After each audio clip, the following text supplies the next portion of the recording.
Welcome to Health, Wellbeing and Lifestyle Show, where we love to inspire and educate the community to live more healthily, more balanced and feeling more fulfilled in life.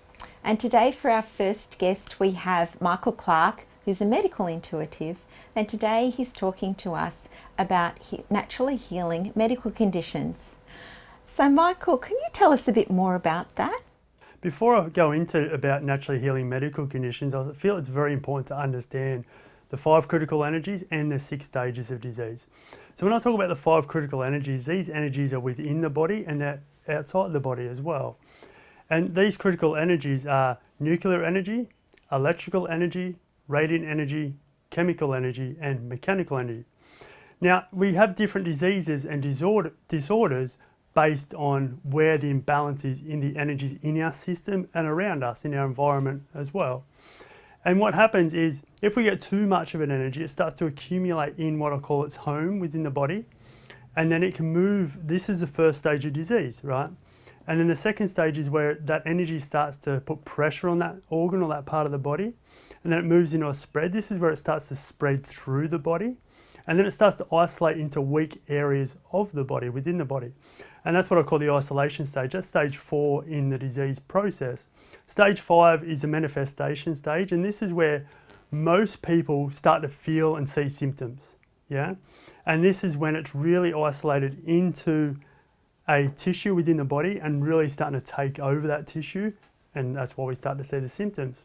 And then the 6th stage, which is the destruction stage and the disease stage, is when the energy starts to really take over the whole body and starts to, really take control of the whole body.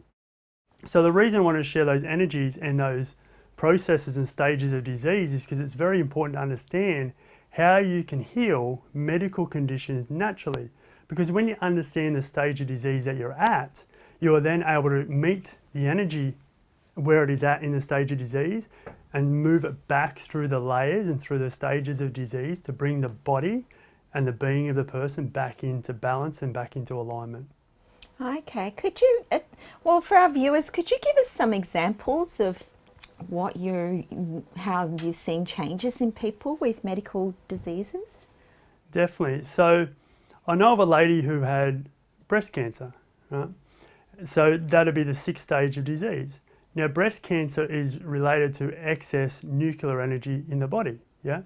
And what this lady did, she went out and did simple natural process to support bringing that nuclear energy and the whole energies in the body back into balance, and then also to step out of the disease stage and back to a place of alignment and back to a place of being in tune with herself.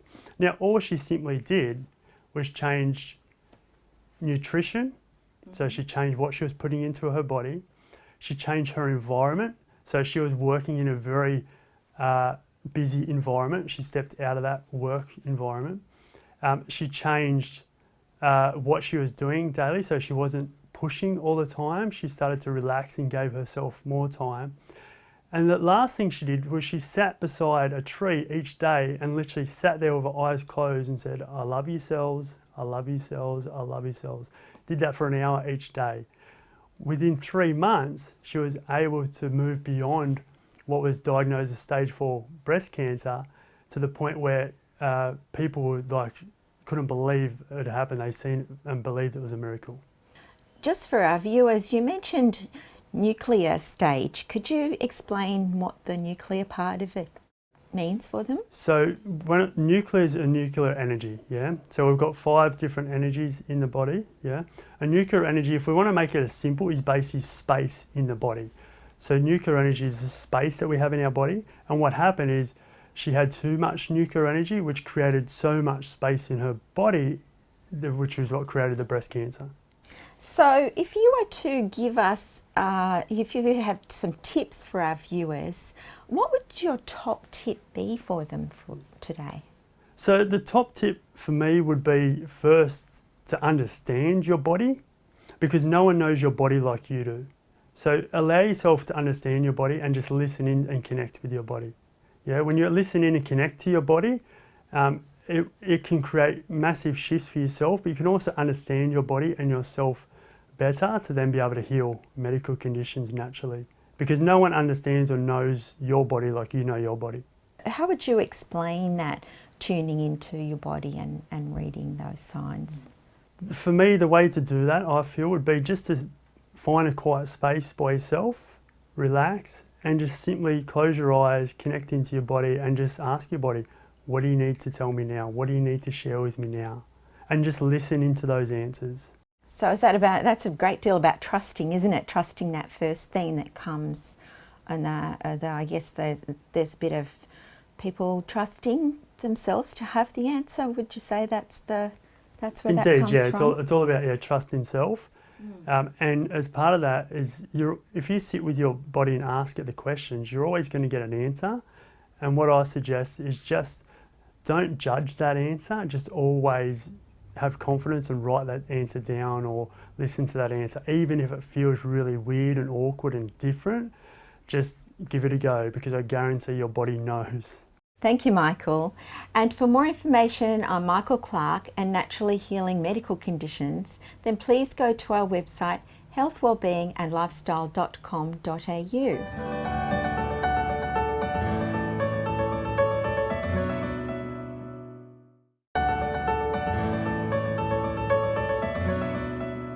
And now our next guest is Diana Jacobson, who is a wealth advisor and is here today to talk to us about unlocking the wealthy you.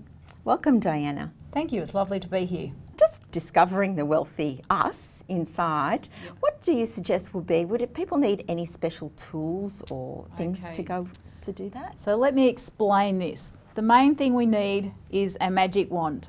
Okay, so to unlock the wealthy you, we're not just talking about finance and money and material things. We're talking about holistic wealth, that sense of well-being within us. So our health, our happiness, relationships, fun, love, laughter, our choices, freedom, opportunities, doing the things that we enjoy, hanging out with the people that are fun, whether it's walking in nature, hobbies, art, music, all of those sorts of things that we want to do that make our life feel great and make us feel wealthy. Because I know it sounds really cosmic, but people think that when I have money, then I'll be wealthy, but it actually works the other way around. And when we feel wealthy over all of those small things, when we feel abundance and prosperity with all of those small facets of our life, then we kind of magnetise and draw other things to us, and we can start to build that. So I suggest if people get their magic wand and say, how would I like my life to look? Who is the wealthy me? How do I want to be? How do I want to feel? What does that entail? And start to have some fun with that. So the wand is to jump ahead of all the limitations. So I'm too old, I'm too young, I don't have enough money, I don't have the right education, or somebody won't like it, and then start to build that picture so that we can create it. Could anyone do this alone? Well, look, we need a team, and then we build the team around us. The same as with building a house, we have, carpenters and tilers and plumbers and electricians and painters and so on.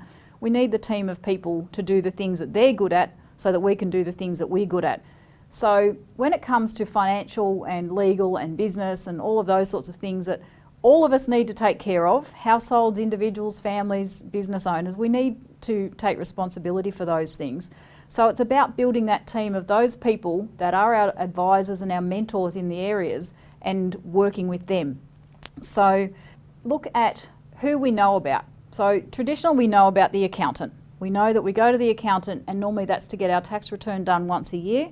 What we don't know is that perhaps we need to work with them on a more longer term strategy, whether that's around capital gains tax for future, whether it's GST, whatever's relevant to us. But what we need to know about the financial services regime in Australia now is that it's very narrow, and accountants can only talk about tax and not about superannuation, for instance, or lending or legal or other things. So therefore we do need a financial planner, and people think that they only need a financial planner when they have money, because that's what you do. However, we need a financial planner to look after our money. Predominantly they look after our superannuation. So most people will have a superannuation fund from a job at some point. And there are always fees in superannuation, contrary to some of the advertising. So it's important that we make informed choices about what our super is invested in, what it's costing us. And something that a lot of people don't know is that there's insurances held in superannuation, personal insurances, things like life insurance, income protection and disability insurance. And that can be really beneficial and cost effective, because a lot of families are underinsured because they don't have the cash flow, but they don't realise it can be through their super. You also need a solicitor, which historically people have had just to do their wills. They do them once, they park them there for 20 or 30 years and they don't revisit them again. They really should be looking at them a little bit more often. Have the understanding that a normal garden variety will doesn't cover a lot of the business entities. So if you've got a company or a family trust or something like that, and superannuation has its own rules, so just be mindful that the will that people set up years ago may not be relevant for their circumstances now. And also ask the question of your advisor there, your solicitor, around young children, so guardianship, testamentary trusts, so that assets are not handed direct to minor children or to anyone under a disability, or just someone that you mightn't want to hand the capital to, but they can benefit from the proceeds of that for their welfare. And powers of attorney is another thing that people need to have in place, but they often don't. And that's something that acts while you're still alive, so someone else can make decisions for you if necessary. A lot of the time people just have their spouse make those, hold that power of attorney. But if you're going to be travelling overseas or travelling in a car, chances are you'll be with your spouse, so have someone else as well. Debt is a big part. Loans brokers. Have debt restructured. A lot of our leakages that erode the wealthy us come through poorly managed, poorly structured debt. And there are a lot of ways that our mortgages, business loans, car loans and credit cards could be better set up, more tax effective, more cost effective. So get some good advice on that. And insurance brokers similarly, so general insurances, your house, your car, your contents, your business, make sure that that's covered properly. And the big kicker with this team is to have someone that leads it. So individually, this won't be the thing for most people. They won't want to do this. They won't want to understand it and they won't want to know all the details, and nor should they. That's what those specialists are there for. But find someone in that team that can lead that team and get that integrated and cohesive, because where I see a lot of the leakages are all of these disparate pieces of advice, but nobody gets them to meet in the middle. So there's not the cohesion in that strategy and structure. And Diana, could you give us an example of maybe a case study or someone that has been helped in this way? Certainly. So a phone call might be around managing money, and in that would be, what are your tax entities? And have you done your tax returns? Have you prepared for capital gains tax or something down the track? Are you on track with GST or whatever might be relevant there? But then there are also the things in there. Superannuation, is that being looked after? Are the insurances in place? For a family that might be eligible for Centrelink, there'll be things like family tax benefit or perhaps a disability support pension, or for older people, pre-retirement, so not to leave any of that planning till the last minute, so that the financial planner can get things in place for any eligibility for age pension and later on for aged care. Obviously in that comes estate planning as well, so that's the solicitor and making sure the wills and so forth are up to date, and people looking to clear out their home mortgage or make sure that they're not having leakages unnecessarily through that field. So there's your loans broker. And obviously we all have insurance over our properties, and there's your insurance broker. So for one conversation about how can I retain more of my money, how can I make sure that my affairs are sorted and that I don't have to think about them and I'm going out doing my fun stuff, straight away there's 5 different qualifications needed to have that conversation about how to plug the gaps and retain more of your wealth, protect your assets, minimise tax, maximise your cash flow, and not have to think about it. What would you say that people could take away? What would be your top tip for them to take away today for the viewers out there? Is not to make it too hard. Like, have some fun with the magic wand with how do I want this to look, and how do I want to be as the wealthy me in all aspects of life. Find the team that you trust and can communicate with, but take the first step. When you take one step towards a goal, the universe will bring that goal one step towards you. Thank you, Diana. That's just wonderful. For more information on Diana, please go to our website.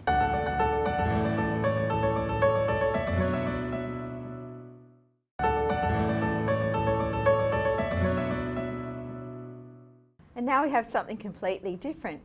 Petros Delitis is joining us today, who's a chef, and he's here today talking to us about healthy eating, and he's going to show us a vegan salad dressing. Welcome, Petros. Thanks, Linda. So what sort of ingredients are you working with today? Look, I source ingredients from all over Victoria. So Kookaburras are all the asparagus is grown for in Australia. All we've done today to this asparagus is just roast it at about 180 degrees for about 12 to 15 minutes. Just gets nice and golden and beautiful. The dressing we're going to do for it is something super simple and easy. It's a multi-purpose dressing for me. We use it for dressing a salad. We use it for, you know, a little spoon over some barbecued or grilled meats. You know, it's really super conventional. You can even toss a salad with it as well, you know, over some lettuce leaves. It's just a really good alternative to pesto. So it's no nuts and no cheese, so it's completely vegan. Okay. But we've just got some basil here. I'm going to tear off some parsley, the whole bunch. Straight in there. I've got some garlic, some chili, and I'm just going to zest a lemon in here as well. So all I'm doing here, I'm just going to top and tail, I suppose, the lemon. And I'm going to sort of segment on the outside. I'm going to try and not have as much as this pith, because that's what actually makes it bitter. The less work you give your machine to do, the faster your dressing's going to come up. And ultimately, whenever you're blending herbs like this, you don't want to have obstruction when you're blending. You don't want to have, you know, if I put this whole lemon in here like this, it'll take too long to blend. So when you're dealing with herbs, you want to blend as fast as possible. So what that means is, yes, we're going to use a food processor, but we're only going to blend for about 30 seconds. So I'm going to get about 250 mils of oil in here, and I'm just going to blend it, and that's it.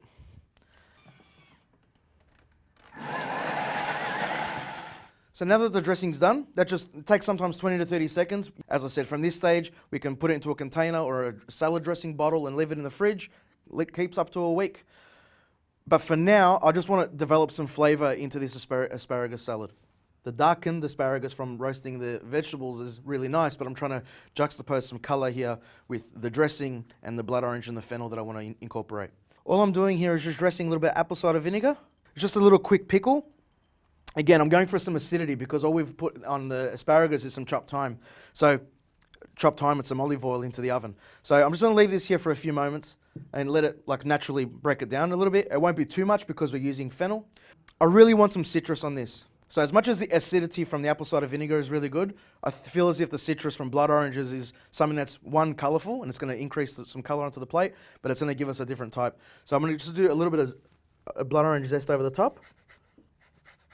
And the same way as I did with the lemons, I'm just going to remove the pith and do like slices. But the reality is, if you just had, if we just approached it a little bit differently with our salads, that's something that we've always done. Beautiful colour in the blood orange, isn't it? Yeah. And again, if you don't have any blood oranges, you can just use a navel orange or a grapefruit if you want. Like, it's whatever, a little bit of everything in here. And we're just building the salad. And now the fennel has done its work. The apple cider vinegar has done its work on the fennel. It's nice and acidic, and it hasn't broken it down completely. It hasn't deteriorated. But the fennel now has a different level of acidity. So as much as you've got sweet and acidic oranges, you're now going to have some beautiful, sweet, fresh fennel.